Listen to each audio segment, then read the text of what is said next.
আবার রোদ্দুর। কবি জয় গোস্বামীর লেখা। দুজন চোখের চেনা পাখি চক্রে আজ মুখোমুখি।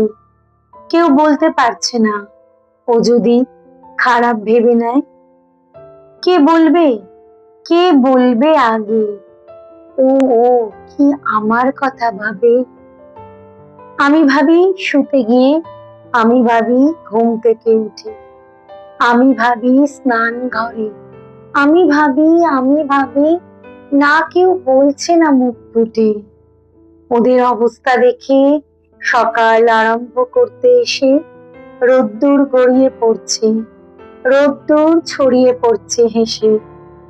চোখে চোখ থেমে গেছে, সরিয়ে নিয়েছি বুঝতে পেরে। অপরাধ নাওনি তো, ভাবনি তো কি বেহায়া লোক। এবার সতর্ক হব, এবার শাসনে রাখবো চোখ।